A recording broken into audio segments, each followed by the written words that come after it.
Shalom, all praises to Yahweh, Ba'ashem Yahweh Shai, Ba'ashem Rakah Kadash. Double honors unto the apostles and elders of GreatMillStone who rule well, and shalom to the hopeful elect. It's Paya Allah from GMSLondon camp, come back again with his truth. And this video is going to be simply entitled, Watch Yourself. Okay? So, I'm going to get into a couple scriptures, break it down, and Lord willing, through the spirit and power of Yahweh, Ba'ashem Yahweh Shai, Ba'ashem Rakah Kadash, you'll be edified. So I'm going to start with Matthew 7:1. Judge not that ye be not judged. Okay? So I'm going to read on. For with what judgment ye judge, ye shall be judged, and with what measure ye meet, it shall be measured to you again. So this is the Lord bestowing, understanding upon us men. Back then it was the disciples and those that are listening, those that are following him. Okay, and basically to allow them to understand this very important point, that judge not that ye may not be judged, that ye be not judged. So when you carry out a judgment, your judgment has to be sure and certain, because really and truly, the same judgment you make on another brother will be tried out and through the Spirit could be manifest onto you, and you may not do as well as that brother did in that situation. Okay, so that's why the Lord's saying that's why he said, for with what judgment ye judge, ye shall be judged, and with what measure ye meet, it shall be measured to you again. Okay, so you have to be mindful of that. And the same thing was spoke of, okay, in the book of Romans 14, where basically Paul speaks about, making judgment. Who are you to judge another man's servant, basically? We're all going to stand before the judgment seat of Yahweh Ba'ashem Yahweh Shai, as it tells you in 2 Corinthians 5 and 10, and also said in Romans 14 as well. But basically, look, man, you got to leave certain things up into the Spirit. But obviously, you have appointed men that have rank over other men that have to keep a sure watch over the flock, okay, and have to tend to them. So they have to, and even that's where these words carry more weight, because that judgment you carry out, where is your position to do so? Okay, the way you carry out that judgment, it has to be with great wisdom. Okay, you can't make these things to before their time. Okay, really a lot of the times things have to be left up to the Spirit. Okay, and these nitpicking on little points, really being rash in judgment, really doesn't benefit no one in that case. Okay, so let me read this again. For with what judgment ye judge, ye shall be judged, and with what measure ye meet, it shall be measured unto you. It shall be measured to you again. Okay, so that's something you have to understand. Okay, and the same sentiment is spoken of in the book of 1 Corinthians, the 6th chapter, where basically the church Corinthians, they were going to the court of the unjust, okay, to judge one another in simple, stupid, in things that really and truly, as Paul said, it's basically things that should be left to the least, because he said, "No, you're not that you shall judge angels." Okay, so the judgment that the realm of judgment we're going to be dealing with is beyond this carnal flesh. It's going to be on the level of higher matters. Okay, dealing with governing the nation of Israel. Okay, that's why Paul said that should be left to the least of the men amongst you. Okay, and he said, better yet, why don't you accept the defrauding of your neighbor and just move on? Okay, leave it as is, and just, it's whatever, man. You know what I mean? So reading on. And why beholdest thou the mote in thy brother's eye? Okay, but considerest not the beam. It's luckier.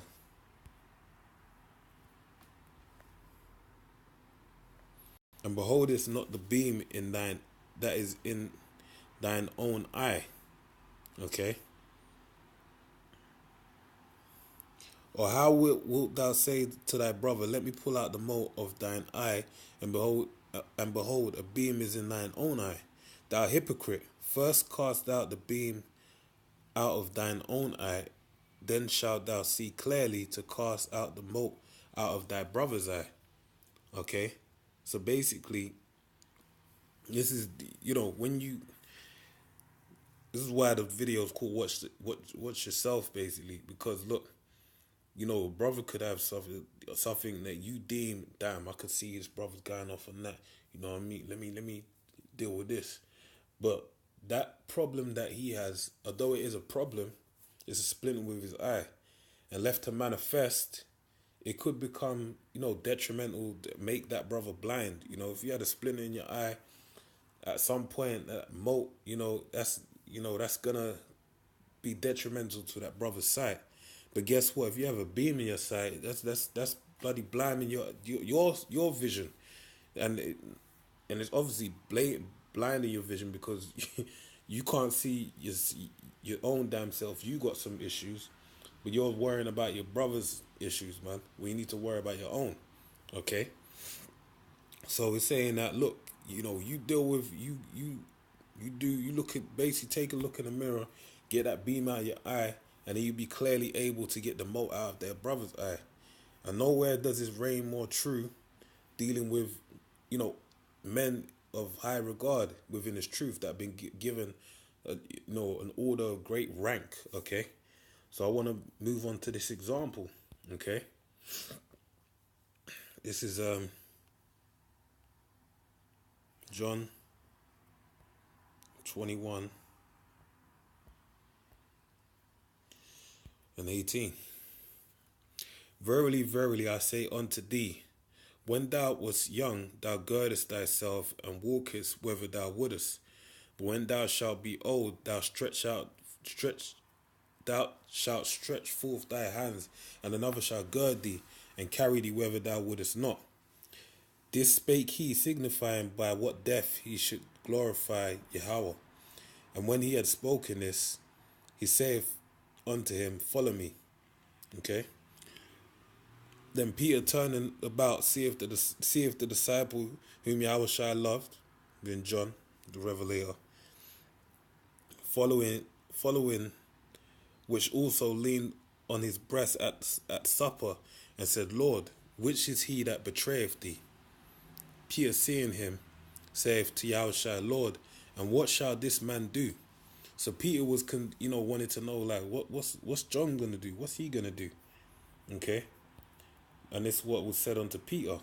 Yahushua saith unto him, if I will that he tarry till I come, what is that to thee? Follow down me.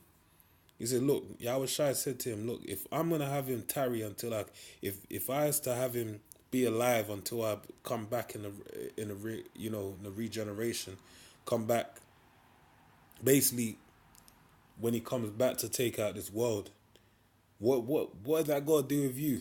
Okay, he's my servant. That's none of your business, basically. Yahushua saith unto him, if I would, it's luckier, verse 23. Then went this saying abroad among the brethren, that disciple should not die. Yet Yahushua said not unto him, he should not die. But if I will that he tarry till I come, what is it? What is that to thee? So it weren't, it got hyped up, but that wasn't what the Lord said. This is the disciple which testified these things and wrote these things, and we know that his testimony is true. Okay, so the point being, he said, look, this is the point, the underlying factor. Yahushua said, verse 22, he said, Yahushua saith unto him, Yahushua saith unto him, if I will tarry till I come, what is that to thee? Okay, what is it got to do with Peter? He's basically telling Peter, mind your own damn business, man. You mind your own business. And don't worry about what he has to do. You gotta worry about what you gotta do, man. Okay? That should be the priority on your mind, okay? So, if you're basically if you mind your business and your work, if you're doing what you have to do, you have no time to worry about another man's business. Okay? You'll be fixated on your own business. You'll be worried about the talent that's been bestowed upon you and going to basically working your talent and basically building what you should be building, okay? You ain't got time to worry if another man's grass is greener to you than yours or what he's doing. Okay, you be focused on what you have to do. Okay, within this faith. So I want to go to this last scripture, being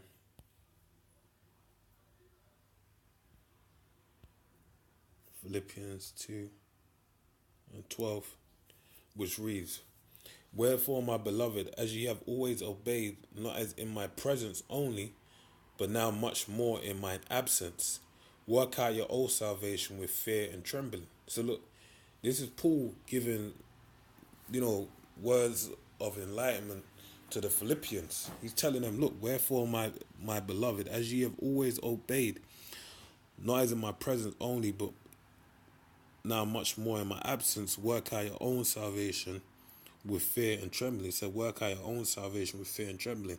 As it tells you in the book of 2nd Esdras, man, it talks about, even in Matthew, it says, enter ye at the straight gate. Okay, it tells you about a pathway that on one man can go at a time, and on each side there's fire and a deep sea. Okay, and that's basically describing that, because it's speaking about in order to achieve the kingdom, you have to go through this pathway to get there. So that's one man going at a time. For you to get there, you gotta walk your path by yourself, and you gotta maneuver, maintain the balance in order to progress forward into the kingdom, and not be thrown into the fire and the blistering fire in the deep sea, which basically represents demons, man, with falling out of the faith. So you have to be able to be diligent and work onto that. It's about your own salvation, okay, and it has to be sought for through fear and trembling. For it is the Most High which worketh in you both to will and to do of his good pleasure. Do all things without murmurings and disputings. So you gotta do it without no murmuring and do it without no disputing. You got a job to do. Look, we're unprofitable servants. We've been put on this earth to do what? To be Israelites, basically. And part of being an Israelite is what? It's all in the name. Israel, in the Lashwan Kodash, the Ibayoth, being a Hebrew, Paleo Hebrew, basically is Yasha Allah. Yah meaning he, Shah meaning prince, and Allah meaning power. He is a prince of the power. So if you're a prince, there's a king. Okay, a prince of the power, that means there's a king of the power. And the king of the power is Yahweh. Okay, so we're his sons. So he, as a prince, you'd be a representation of your father. Okay, and upon earth, we are a representation of our father. So we have to push his work, his word, okay, which we are a representation of. Okay, Yahweh, Yahweh Shai, Wa, Rakah Kadash. We have to push it upon his word without no murmurs, no disputings. It's our job, okay? That ye may be blameless and harmless, the sons of Yahweh, without rebuke. Okay, so we got to be blameless in the midst of a crooked and perverse nation, among whom ye shine as lights in the world. See, that's what we are, man. You got to understand that we are the Israelites, man. And in carrying that title, that entails so much. That means you're meant to, basically, there ain't nothing that can stop or contain you, man, because you're working with the power of the Heavenly Father, man. And a ruler is not a terror unto good works. So we're meant to be able to be out here and pushing the vibration of the Son of the Most High, okay? Among whom you shine as a light. So that's meant to be able to. We gotta be shining, all right, holding forth the word of life, that I may rejoice in the day of Yahweh Shai, that I have not run in vain, neither labored in vain. Okay, so we're doing this to attain the election. Okay, yea, and if I be offered upon the sacrifices and service of your faith, I joy and rejoice with you all. For the same cause also do you joy and rejoice with me. But I trust in the Lord Yahushua to send Timotheus shortly unto you, that I also may be of good comfort when I know your state. For I have no man like-minded who will naturally care for your state. For I will seek their own, not the things which are Yahushua Mashiach's. But ye know the proof of him, that as a son with the Father he hath served with me in the gospel. Him therefore I hope to send presently, as soon as I believe that's the point, no man. So the point being, man, seek out your own salvation with fear and trembling. This truth is about you working to your own salvation, okay? So you have to watch yourself. Peter was inquiring of what John's job was to do, and it weren't none of his concern, because he had a job for his own self to do. Oh, and even going back to Matthew the 7th chapter, that's why it said, look, take the mote out, take the beam out of your eye, so that you can clearly take the mote out of your brothers. You get right. Hey man, there's one quote I actually quite like, man. The best way to improve your team is to improve yourself. If you work on yourself, you make yourself sharp, okay, your whole team is gonna benefit from that. You could, many ways, allegories you can apply. Links in a chain, the weakest link. You're only as strong as the weakest link. Okay, the body of our shy. If you're a weak link, what's gonna happen? You're gonna get cut off, right? So every part of the body, okay, has to be sure and sturdy, has to be fortified, okay? Every part of the building. So with that, man, I pray you're edified. Shalom.